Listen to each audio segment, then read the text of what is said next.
مسلمانوں کے نزدیک قیامت سے پہلے امام مہدی کی آمد یقینی ہے۔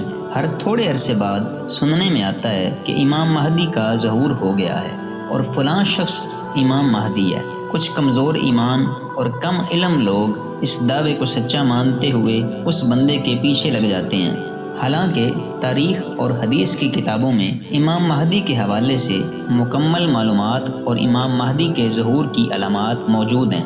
آج کی اس ویڈیو میں ہم امام مہدی کے ظہور کے وقت ہونے والے واقعات کو ترتیب اور تفصیل کے ساتھ بیان کریں گے، تو ویڈیو کو اینڈ تک ضرور دیکھیے گا۔ ناظرین کرام، روایات کے مطابق امام مہدی کی ولادت مدینہ منورہ میں ہوگی، یعنی آپ عربی النسل ہوں گے، لہٰذا اگر کوئی اجمی امام مہدی ہونے کا دعویٰ کرے تو وہ اپنے اس دعوے میں جھوٹا ہے۔ احادیث کی کتابوں میں آپ کے نام کے متعلق بھی روایات موجود ہیں۔ حضرت عبداللہ بن مسعود رضی اللہ تعالیٰ عنہ سے مروی ہے کہ حضور صلی اللہ علیہ وآلہ وسلم نے ارشاد فرمایا، مہدی کا نام میرے نام کے جیسا ہوگا اور ان کے والد کا نام میرے والد کے نام کے جیسا ہوگا۔ اس حدیث مبارکہ کی روشنی میں اگر ہم دیکھیں تو قرآن پاک میں حضور صلی اللہ علیہ وآلہ وسلم کے دو نام مذکور ہیں، ایک محمد اور ایک احمد۔ تو اس حدیث کی روشنی میں یہ بات سمجھ آتی ہے کہ امام مہدی کا نام یا تو محمد بن عبداللہ ہوگا یا احمد بن عبداللہ ہوگا۔ آپ کے والد امام حسن کی اولاد میں سے ہوں گے اور آپ کی والدہ امام حسین کی اولاد میں سے ہوں گی، یعنی آپ حسنی حسینی سید ہوں گے۔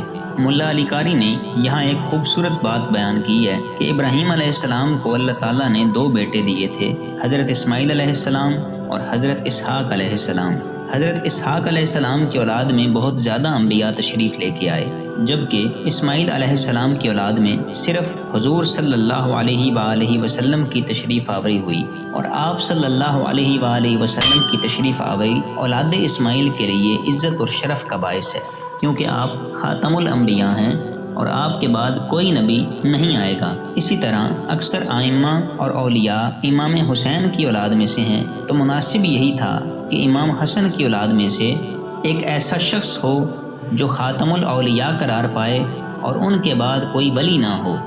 دوسرا یہ، جو شخص اللہ کی رضا کے لیے جو چیز چھوڑتا ہے، اللہ اسے یا اس کی اولاد کو اس سے بہتر عطا فرماتا ہے۔ امام حسن نے اللہ تعالیٰ کی رضا کے لیے اور امت میں صلح کے لیے خلافت چھوڑ دی تھی، تو اللہ تعالیٰ ان کی اولاد میں سے امام مہدی کو خلافت عطا فرمائے گا۔ روایات میں امام مہدی کا حلیہ یوں بیان کیا گیا ہے کہ آپ کا قد درمیانہ ہوگا، گندمی رنگت ہوگی، کشادہ پیشانی ہوگی، لمبی ناک ہوگی اور ابرو قوس کی طرح گول ہوں گے، بڑی بڑی سیاہ آنکھیں جو اتنی خوبصورت ہوں گی کہ سرما لگائے بغیر یوں محسوس ہوگا جیسے سرما لگایا ہوا ہے۔ روایات سے یہ بات معلوم ہوتی ہے کہ امام مہدی کے دور میں لڑی جانے والی جنگیں تلواروں سے لڑی جائیں گی، یعنی امام مہدی کے ظہور سے پہلے ایک ایسی عظیم جنگ ہوگی جس میں جدید ہتھیار اور ایٹم بم ختم ہو جائے گا، کیونکہ بخاری اور مسلم سمیت صحاح ستہ کی 4 کتابوں میں حضرت ابو ہریرہ رضی اللہ تعالیٰ عنہ سے مروی ایک روایت موجود ہے جس کا مفہوم یہ ہے، دریائے فرات خشک ہوگا اور اس سے سونے کا پہاڑ نکلے گا۔ اس خزانے کو حاصل کرنے کے لیے ایسی شدید جنگ ہوگی کہ ہر 100 میں سے 99 افراد قتل ہو جائیں گے، یعنی اس جنگ کے نتیجے میں دنیا کی صرف 1% آبادی زندہ بچے گی۔ یقینی طور پر اس جنگ کے نتیجے میں دنیا جدید ٹیکنالوجی اور جدید جنگی ہتھیاروں سے محروم ہو جائے گی۔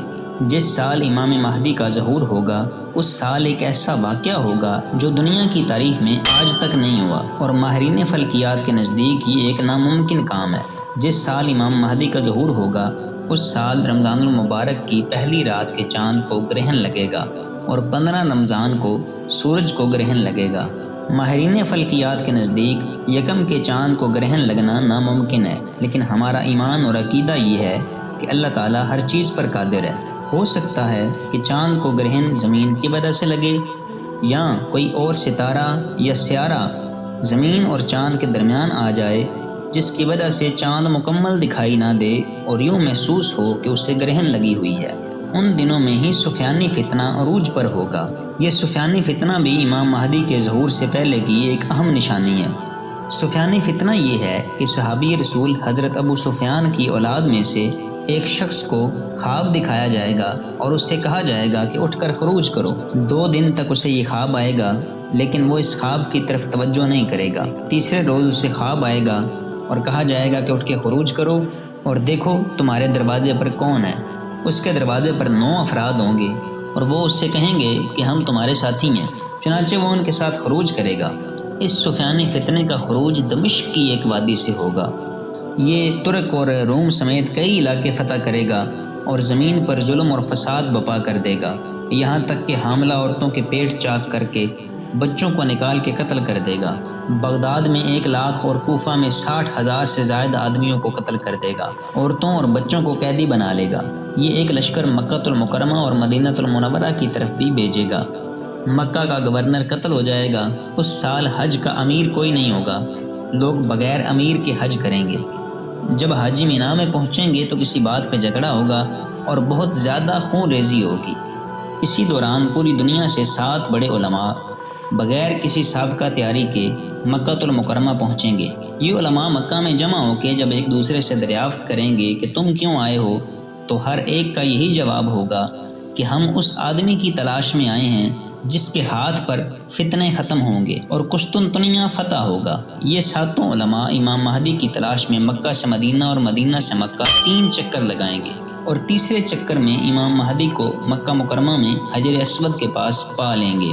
امام مہدی کی تلاش کا یہ سلسلہ 10 ذی الحج کو شروع ہوگا اور امام مہدی 10 محرم کی رات حجر اسود اور مقام ابراہیم کے درمیان بیعت لیں گے۔ آپ کے پاس حضور صلی اللہ علیہ وآلہ وسلم کا جھنڈا، قمیص اور تلوار ہوگی۔ عشاء کی نماز کے بعد آپ خطبہ ارشاد فرمائیں گے جس میں لوگوں کو سنتوں کو زندہ کرنے اور بدعتوں کو ختم کرنے کی ترغیب دیں گے۔ 313 افراد آپ کی بیعت کریں گے اور آپ کا ساتھ دیں گے۔ سفیانی لشکر نے اس وقت مدینہ میں قتل و غارت کا بازار گرم کر رکھا ہوگا۔ انہیں جب امام مہدی کے ظہور کی خبر ملے گی تو وہ مقابلے کے لیے مکہ کی طرف آئیں گے۔ ذوالحلیفہ کے قریب بیداء کے مقام پر یہ پورا لشکر زمین میں دھس جائے گا۔ جب امام مہدی تک اس لشکر کے زمین میں دھس جانے کی خبر پہنچے گی تو آپ فرمائیں گے کہ ہاں اب خروج کا وقت آ گیا ہے، چنانچہ حجاز کا سارا علاقہ آپ کے زیر سایہ آ جائے گا۔ پھر آپ روم کے علاقے فتح کریں گے اور تابوت سکینہ کو تلاش کروائیں گے۔ اسی لیے اس زمانے میں اکثر یہودی مسلمان ہو جائیں گے۔ امام مہدی کی خلافت کے زمانے میں ایسا امن قائم ہوگا، عورتیں بغیر کسی محافظ مرد کی موجودگی کے اطمینان سے حج کر لیں گی اور انہیں اللہ کی ذات کے علاوہ کسی کا ڈر نہ ہوگا، اور ایسی خوشحالی آئے گی کہ زندہ لوگ یہ خواہش کریں گے کہ کاش ہمارے فوت ہو جانے والے آباء و اجداد بھی یار زندہ ہوتے اور اس خوشحالی کو دیکھتے۔ امام مہدی کی خلافت کے زمانے میں قسطنطنیہ فتح ہوگا اور پھر خلافت کے 7ویں سال دجال کا خروج ہوگا، جس کو قتل کرنے کے لیے حضرت عیسیٰ علیہ السلام کا نزول ہوگا۔ فجر کے وقت اقامت کہی جا چکی ہوگی، امام مہدی مصلی امامت پہ ہوں گے، حضرت عیسیٰ علیہ السلام کا ظہور ہوگا۔ حضرت عیسیٰ علیہ السلام امام مہدی کی اقتداء میں نماز فجر ادا کریں گے۔